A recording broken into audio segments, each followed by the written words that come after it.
అది ఇప్పటి ప్రేమ కాదు గని. చూడు గని, సౌందర్య తన ప్రాణమని రాసుకున్న ఈ మాటలు చూడు.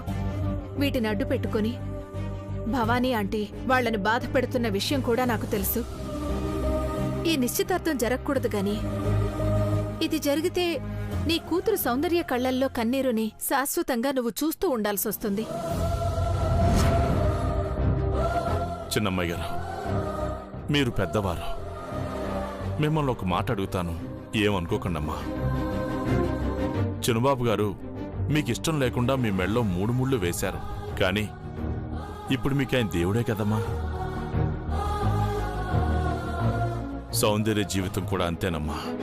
నిండు 100 ఏళ్ళు మీరా ఉండాలంటే సౌందర్య ఈ ఇంటి కోడలు కావాల్సిందే అమ్మా. అంతేనమ్మా, అంతే. మా భయాలు నమ్మకాలు ఏమీ మారవు. మేమింతేనమ్మా. ఒకప్పుడు మా అక్కను తోటికోడలుగా ఈ ఇంట్లో పెద్ద మనసుతో ఆదరించారు. ఇప్పుడు నా కూతుర్ని అదే మనసుతో మీ కోడలుగా దీవించండమ్మా. ఇక మమ్మల్ని ఏమీ అడగొద్దమ్మా.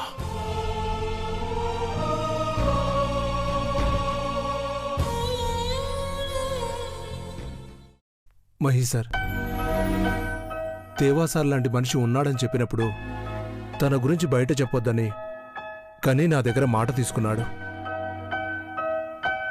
దీన్ని బట్టి చూస్తే మేడం కాకుండా కనియే సౌందర్య ఇంటి కోడలు కావాలని ఆశపడుతున్నట్టున్నాడు. అది ఆస్తి అంతస్తు కోసం అయితే కాదు, తను క్షేమంగా ఉండాలని. కానీ ప్రేమ లేకుండా సౌందర్య ప్రాణాలతో ఎలా ఉంటుంది? వాళ్ళు ప్రేమ కోసమే మళ్లీ పుట్టారు. ఇక గనీని సౌందర్యని అడగడం వల్ల ప్రయోజనం లేదు మహి. వాళ్ళిద్దరినీ కలపాలంటే మాటిచ్చిన ఆంటీనే అడగాలి. ఆంటీ అభయమిస్తే తప్ప గనీ తన భయాల నుండి బయటికి రాలేడు. అప్పుడే ఈ నిశ్చితార్థం ఆపగలం. Your right Aishwarya. నువ్వు చెప్పినట్టు ఇది మామ్ చేయగలదు. మామ్ మాత్రమే చేయగలదు.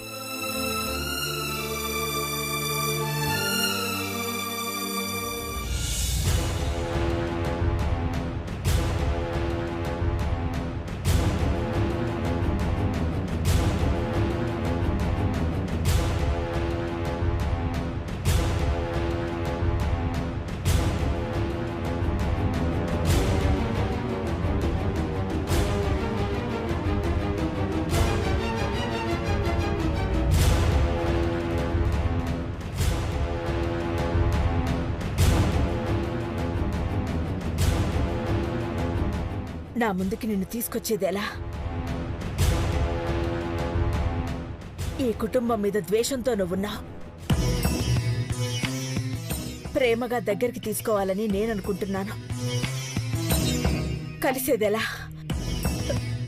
ఎక్కడున్నావు? ఈ ఘట్టమనే అఖిలాండేశ్వరిని ఎదిరించి మాట్లాడిన వాళ్ళని ఎన్నడూ సహించలేదు. అలాంటిది నన్ను సవాలు చేసి నాకు ఎదురు తిరిగి డబ్బులు దోచుకున్నావు. నిన్ను దోసిట్లోకి తీసుకుని ముద్దాడాలని ఉందిరా. నువ్వు పెదబాబు రూపానివో లేక ఈ ఇంటి వారసుడివో ఏమో. నువ్వు శాశ్వతంగా ఈ కుటుంబంలో ఉండేలా చూడాలనుకుంటున్నాను. నువ్వే మా సంతోషం, నువ్వే మా ఆనందం. నువ్వు మా అందరి మనసుల్లో అక్కడ అక్కడ అక్కడుంటావు.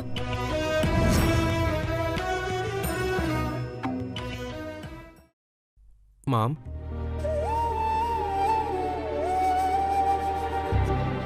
ఏంటి నాన్న? నీతో ఒక ముఖ్యమైన విషయం మాట్లాడాలి మామ్. ముఖ్యమైన విషయమా? ఏంటది? మీ మాటను కాదని ఆ మాటను మాట్లాడ్డానికి భయంతో ఇప్పటి వరకు ఆగామంటీ. ఐశ్వర్య, దేని గురించి మాట్లాడుతున్నారు? సౌందర్య గురించి, సౌందర్య జీవితం గురించి.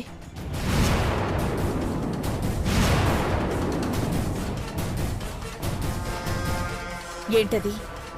సౌందర్య మీ కళ్ల ముందే ఈ ఇంట్లోనే సంతోషంగా ఉండాలనేది మీ కోరిక. మా అందరి కోరిక అదే, కాదనడం లేదు.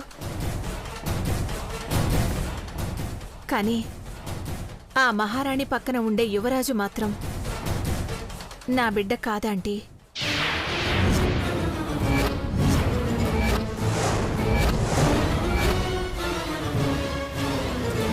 ఐశ్వర్య, అవును మామ్.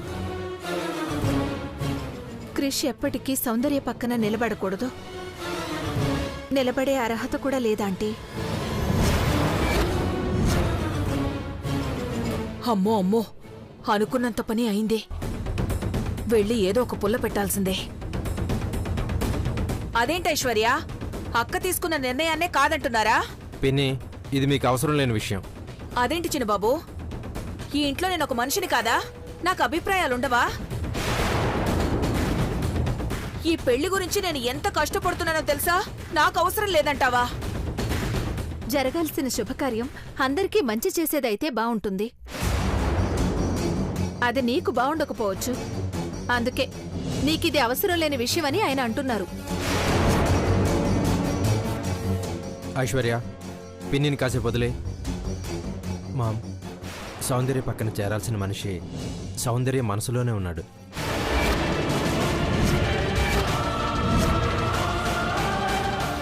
చిన్నబాబు, ఏంటి నువ్వనేది? అవునా ఆంటీ, ఇందాక మీ దగ్గరకొచ్చింది కూడా ఇది చెప్పడానికే.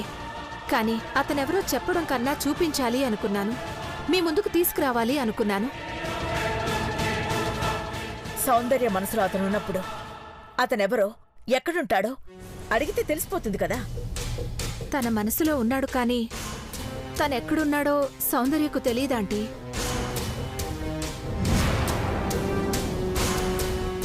తండ్రి కూతుళ్ల మాటలు బాగానే వర్కౌట్ అవుతున్నాయి. సౌందర్య ప్రేమిస్తుంది అభినే అని. ఆ అభి ఎవరో కాదు, సాక్షాత్తు బావ ప్రతిరూపం అనే విషయం ఇందాక శేఖర్ వచ్చాకే తెలిసింది.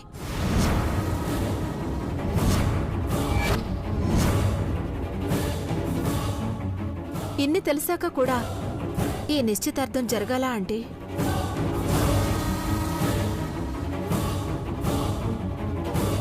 జరగాలి.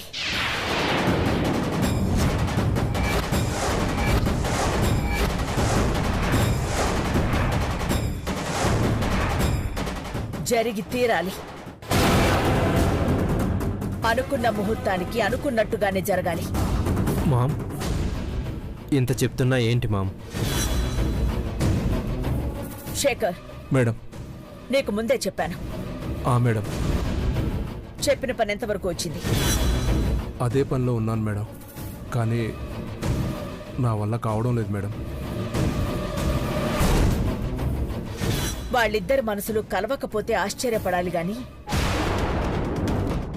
కలిస్తే ఆశ్చర్యమే ఉంది.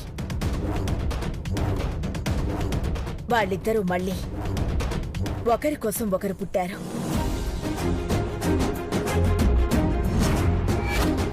నేనేదైతే జరగాలని కోరుకున్నానో అదే జరిగింది. మామ్,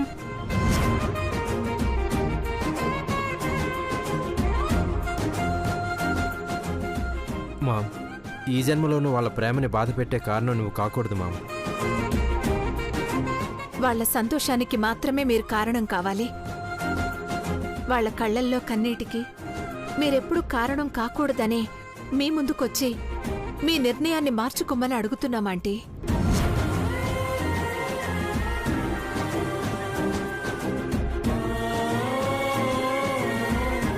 కలకాలం వాళ్ళు సంతోషంగా ఉండడం గురించి మాత్రమే ఆలోచిస్తాను. ఇంకేముంది, అయిపోయింది, అంతా అయిపోయింది. అంటే అక్క మీ మాట ఇక మీరనట్టే కదా? ఐశ్వర్య, మామ్ కూడా ఒప్పుకుంది. శేఖర్ మేడం. తనెక్కడున్నా ముహూర్త సమయానికి ఇంట్లోకి రావాలని చెప్పాను. ఎలాగో తననుకున్నదే చేస్తాడు. అయినా తనని నేను రప్పిస్తాను. మామ్, నువ్వు తలుచుకుంటే ఎంతసేపు మామ్, వచ్చేస్తాడులే మామ్. శేఖర్, రేపు మన Ghattamaneni herbal beauty company shares transfer అవుతున్నాయి. పెద్ద మొత్తంలో మనీ ట్రాన్సాక్షన్ జరిగిపోవాలి.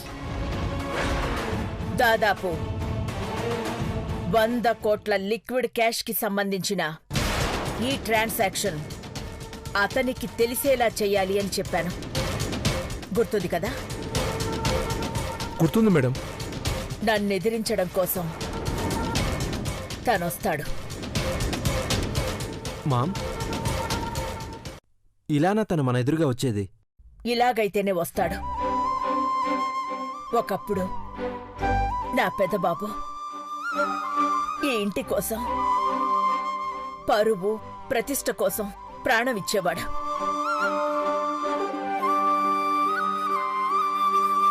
ఇప్పుడు ఆ పెదబాబు ప్రతిరూపంలో ఉన్న వ్యక్తి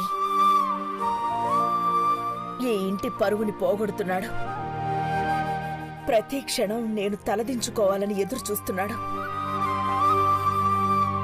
తన ఇంటికి ఏమవుతాడో అర్థమయ్యేలా చెప్పాలి అంటే ముందు తాననుకున్నది చెయ్యనివ్వాలి. అందుకే శేఖర్, రేపిది జరగాలి. తను నా ముందుకి రావాలి. అలాగే మేడం, ఖచ్చితంగా వస్తాడు. ఏం జరుగుతుందో తెలియడం లేదు. తను దొంగగా తనని చూడ్డం కోసం ఉన్న ఒకే ఒక మార్గం ఇది. తన ద్వారా ఒక మంచి పని జరుగుతుంది. అందుకే అతని ద్వారా దానం చేస్తున్నాం అనుకుంటున్నాను. ఇంత జరుగుతూ ఉంటే ఇక నేనేం చేయగలను? అయినా ఏదో ఒకటి చేస్తాను, చేసి తీర్తాను.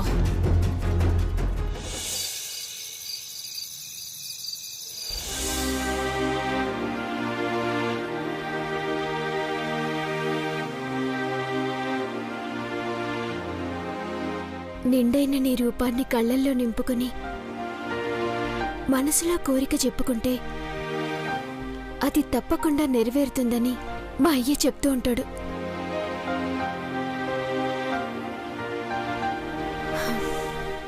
నా మనసులో ఉన్న అభికి నా కోరిక అర్థమయ్యేటట్టు చేసి, అభి నాతోనే ఇక్కడే ఉండేటట్టు చేసి మా ప్రేమని గెలిపించవా?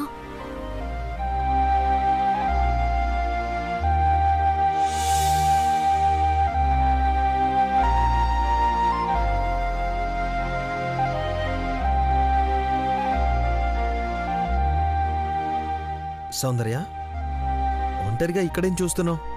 కింద పిల్లలందరూ ఉన్నారు కదా, వాళ్ళతో ఉండొచ్చు కదా. అబే, ఈరోజు పౌర్ణమి. అదిగో చూడు, ఆ నిండు జాబిలిని, ఆ పున్నమి చంద్రుణ్ణి చూసి నా మనసులోని మాటలని నీతో చెప్తే నా కోరిక తప్పక తీరుతుందని ఆశతో కిందికి రాలేదు. నువ్వు నెలకోసారి వచ్చే మబ్బుల చాటు చేసుకునే జాబులి కోసం చూస్తున్నావు. ఇదిగో నా ఎదురుగా ఉన్న ఈ చందమామను నేను చూస్తున్నాను.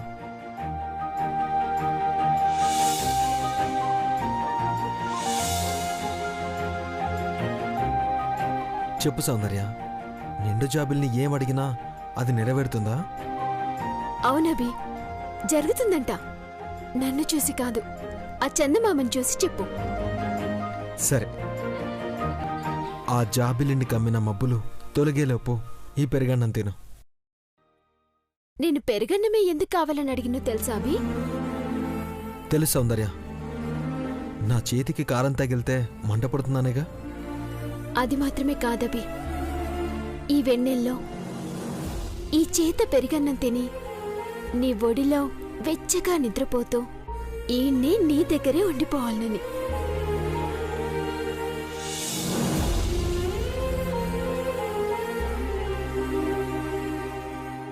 అదిగో, నీ మనసులోని మాటలు విన్నాడనుకుంటా. చంద్రుడు మబ్బుల్ని దాటుకుని పైపైకి వస్తున్నాడు, చూడు. సౌందర్య, ఏమైంది సౌందర్య? ఏమైంది? ఇది చూని, ఏమైంది సౌందర్య? ఎందుకంత కంగారు? నిదానంగా చూడొచ్చు కదా. నన్ను చూడు నువ్వు.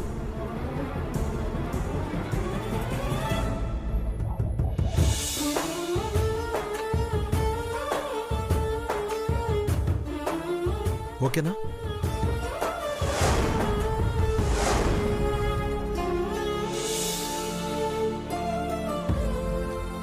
పోయిందా? ఎలా ఉంది? ఇంత ప్రేమని గుండెల్లో దాచుకొని నన్ను దూరం చేసుకుందాం అనుకున్నావా అభి? కళ్ళల్లో పడిన నలకనే తట్టుకోలేని వాడివి నన్ను వదిలి నాకు దూరంగా నువ్వు ఉండగలవా?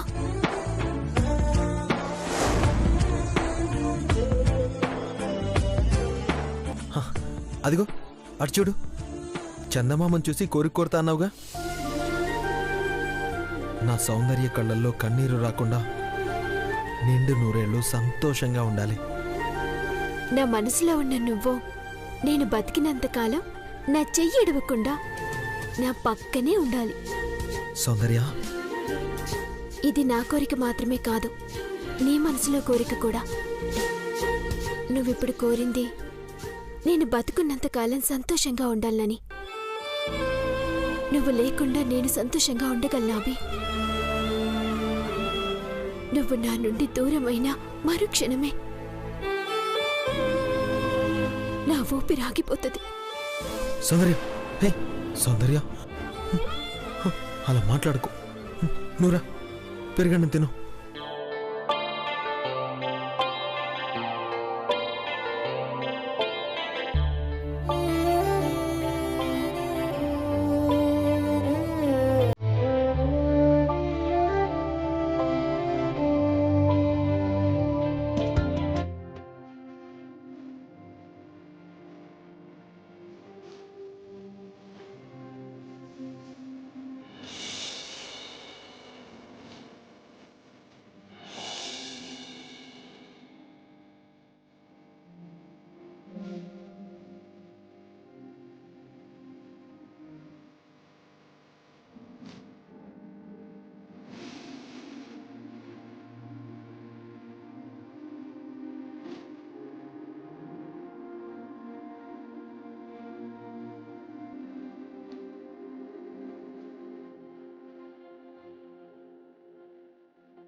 ఈ 2 దినాలు గడిచిపోతే, ఆ నిశ్చితార్థం కూడా అయిపోయి 3 ముళ్ళు పడిపోతే ఇక ఏ బెంగా ఉండదు.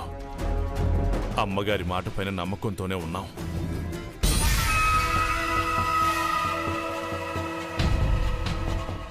ఇక అంతా సంతోషంగా గడిచిపోతుందనుకుని సుఖంగా నిద్రపోదాం అనుకుంటున్నారా గని?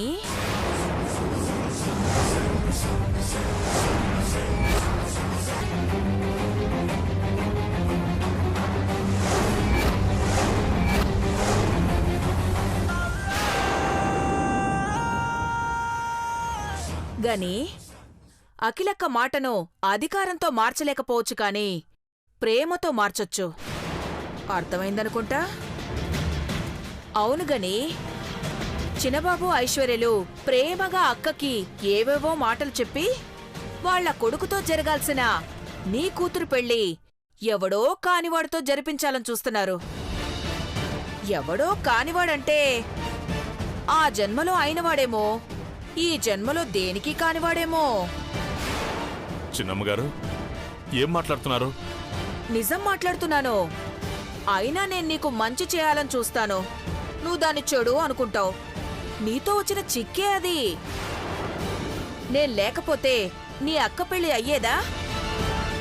అయినా నువ్వప్పుడు చిన్నపిల్లోడివి, నీకు తెలీదులే. నేను ఏం చేసినా నీకు నీ కుటుంబానికి మంచే జరిగింది. ఇప్పుడు మంచే చెప్తున్నాను, విను. చిన్నమ్మగారు, చిన్నబాబు ఐశ్వర్య పైకి ప్రేమ ఒలకబోసినా తన కొడుక్కి పనివాడి కూతుర్ని చేసుకోవడం ఇష్టం లేక ఇవన్నీ చేస్తున్నారు.